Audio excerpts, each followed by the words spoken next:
ये कहानी एक लड़की की है जो एक ऐसा ऐप बनाना चाहती है जिससे सेक्स करने में आसानी हो, और इस ऐप बनाने के चक्कर में वो कई लड़कों को अपने गुफा के दर्शन कराती है। मूवी की स्टार्ट में हम एवरी नाम की एक लड़की को देखते हैं। उसका स्कूल में आखिरी साल होता है। हर साल के जैसे इस साल भी स्कूल में साइंस एंड टेक्नोलॉजी का एक बड़ा कंपटीशन होता है। इस कंपटीशन में सारे पार्टिसिपेंट्स को एक ऐसा ऐप बनाना था जो पर्सनल काम में लोगों की हेल्प करे, और इस ऐप को बनाने के लिए सभी को 34 डेज का टाइम भी दिया जाता है। एवरी भी इस कंपटीशन के लिए काफी एक्साइटेड होती है। साथ ही उसके स्कूल में प्रॉम नाइट भी होने वाला है। इसके बाद एवरी लारसा से मिलती है। लारसा एवरी का बेस्ट फ्रेंड होता है। साथ ही वो बचपन से एवरी का एक्सपेरिमेंट सब्जेक्ट भी रहा था। एवरी अपना सारा एक्सपेरिमेंट लारसा पे ही ट्राई करती है। इसके अलावा एवरी का एक लॉन्ग डिस्टेंस बॉयफ्रेंड भी होता है। उसका नाम क्रिस होता है। एवरी और क्रिस की मुलाकात पिछले कंपटीशन के दौरान हुई थी। उसी रात हम एवरी को देखते हैं। वो ऐप के बारे में आइडिया ढूंढ रही थी, लेकिन उसे कुछ भी समझ में नहीं आ रहा था। तभी उसके पास उसके बॉयफ्रेंड क्रिस का कॉल आता है। यहाँ वो एवरी से प्रॉम नाइट के बारे में बात कर रहा था, क्योंकि प्रॉम नाइट के बाद वो एवरी के साथ इंटीमेट होना चाहता है। एवरी जैसे ही इंटीमेट होने वाली बात को सुनती है, उसे अंदर से डर लगने लगता है। फिर वो बहाना बनाकर कॉल कट कर देती है। अब एवरी समझ गई थी सेक्सुअल डिजायर ही उसकी पर्सनल प्रॉब्लम है, और वो डिसाइड करती है वो इसी प्रॉब्लम को सॉल्व करने के लिए ऐप बनाएगी। उसके अनुसार ये उन लोगों के काम आएगा जो लव मेकिंग या फिजिकल होने से डरते हैं। चूंकि ऐप बनाने के लिए एवरी को डेटा चाहिए था, इसके लिए वो 3 लेडी से मिलती है, लेकिन इन तीनों को भी इस बारे में कोई आइडिया नहीं होता है। तभी उनमें से एक लेडी एवरी से कहती है, तुम्हें इस बारे में इंटरनेट सर्च करना चाहिए। लेकिन इंटरनेट पर भी एवरी को कुछ भी ढंग का नहीं मिलता। जिसके बाद वो डिसाइड करती है वो खुद ही जाकर लोगों से डेटा कलेक्ट करेगी। फिर नेक्स्ट डे एवरी स्कूल के अलग अलग लोगों से इस बारे में बातें करती है। साथ ही वो इस टॉपिक पे कई बुक्स भी पढ़ती है, लेकिन यहाँ पे भी उसे कोई काम की चीज नहीं मिलती।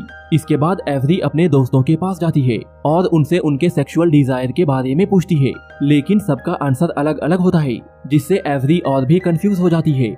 लेकिन यहाँ पे एवरी को डैनिका नाम की एक प्रोस्टिट्यूट के बारे में मालूम चलता है। एवरी को लगता है डैनिका उसकी हेल्प कर सकती है। इसके बाद एवरी डैनिका से मिलने जाती है।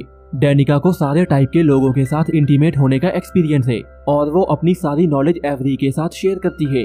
साथ ही वो एवरी से कहती है, तुम्हें भी फिजिकली इंटीमेट होकर इस चीज को एक्सपीरियंस करना चाहिए, तभी तुम इस ऐप को अच्छे से बना पाओगी।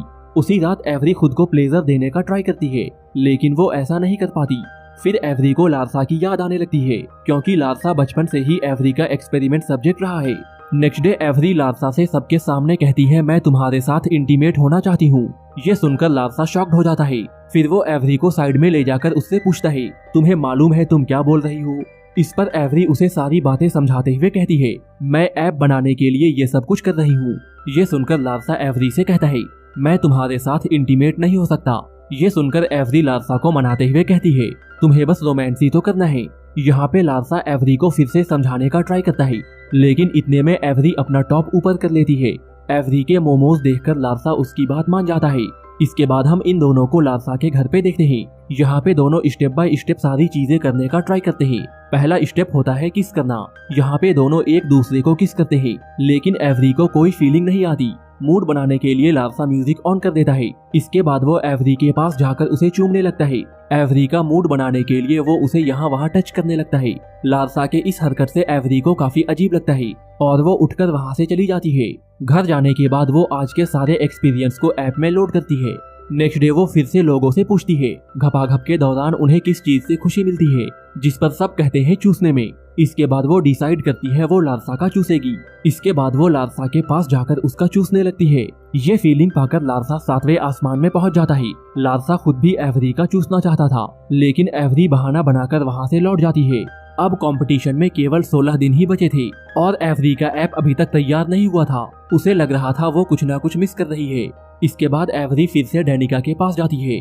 डैनिका उससे कहती है, तुम्हें खुद को प्लेजर देना सीखना चाहिए, वो भी किसी टॉय के साथ। घर आकर वो खुद को प्लेजर देने का ट्राई करती है, लेकिन बार बार उसे क्रिस की याद आ रही थी, इसलिए ये काम वो ठीक से नहीं कर पाती है, और उल्टा वो खुद को चोट लगा लेती है। तभी लारसा उसे कॉल करता है, और एवरी उससे सारी बातें शेयर करती है। इस पर लारसा उससे फोन सेक्स करने को कहता है। एवरी भी लारसा के इस बात को मान जाती है। लारसा का ये आइडिया काफी हद तक काम भी करता है। अब कंपटीशन में केवल 1 वीक बाकी था। नेक्स्ट डे एवरी अपने क्लासमेट से इस बारे में बातें करती है। इस पर सारे लोग एवरी को अपना अपना ओपिनियन बता देते हैं। फिर क्लास में जब उनकी टीचर पढ़ा रही थी तभी एवरी को एक आइडिया आता है और वो खुशी के मारे उछल पड़ती है।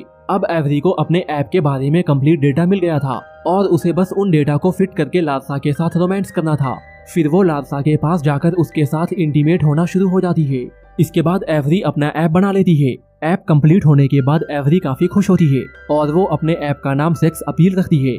फिर वो लारसा से पूछती है, तुम पहली बार इंटीमेट कब हुए थे?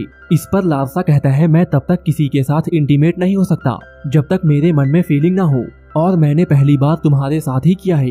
ये कहकर वो एवरी को चूमने लगता है, लेकिन एवरी उसे रोकते हुए कहती है, मेरे दिल में तुम्हारे लिए कोई भी फीलिंग नहीं है, मैं तो बस तुम्हारे साथ एक्सपेरिमेंट कर रही थी ताकि मैं अपना ऐप बना पाऊँ। उसी रात लारसा एवरी को साथ में साइंस म्यूजियम चलने के लिए कहता है, लेकिन एवरी उसे मना कर देती है क्योंकि अगले दिन एवरी का कंपटीशन होता है। ये सुनकर लारसा को अच्छा नहीं लगता है और वो उदास होकर वहाँ से लौट जाता है। लारसा को ये समझ आ जाता है एवरी ने उसका फायदा उठाया है और वो अभी उसे मात्र एक एक्सपेरिमेंटल सब्जेक्ट मानती है। नेक्स्ट डे एवरी कंपटीशन में जाती है। वहाँ क्रिस भी आया हुआ था और उसने फाइनेंस से रिलेटेड एक ऐप बनाया था। फिर रात में एवरी अपने ऐप का इस्तेमाल करके क्रिस के साथ इंटीमेट होती है, लेकिन यहाँ पे एवरी का मूड खराब हो जाता है क्योंकि क्रिस उसे सेटिस्फाई नहीं कर पाता। एवरी समझ जाती है सारे काम ऐप से नहीं किए जा सकते। फिर नेक्स्ट डे एवरी अपने ऐप का प्रेजेंटेशन देती है, लेकिन किसी को भी उसके ऐप में इंटरेस्ट नहीं होता और क्रिस ये कंपटीशन जीत जाता है। इसके बाद एवरी लारसा के पास जाती है और उसे अपने साथ घपाघप करने के लिए कहती है। यहाँ पे लारसा एवरी को मना कर देता है क्योंकि एवरी को उसकी फीलिंग्स की रेस्पेक्ट ही नहीं थी। यहाँ पे लारसा एवरी से कहता है, पहले मेरे दिल में तुम्हारे लिए फीलिंग्स थी, लेकिन तुमने केवल मेरा इस्तेमाल किया और इसलिए अब मेरे अंदर कोई भी फीलिंग्स नहीं बची। वो कहता है, अब मैं किसी ऐसी लड़की के साथ रिलेशन में आऊंगा जो मेरी फीलिंग्स को समझे, ना कि मेरा इस्तेमाल करे। ये कहते हुए वो एवरी को वहाँ से जाने के लिए कहता है। यहाँ एवरी को भी रियलाइज होता है उसने लारसा के साथ गलत किया है। घर आने के बाद एवरी लारसा को मिस करती है क्योंकि उसने अपना बेस्ट फ्रेंड खो दिया। तभी उसकी माँ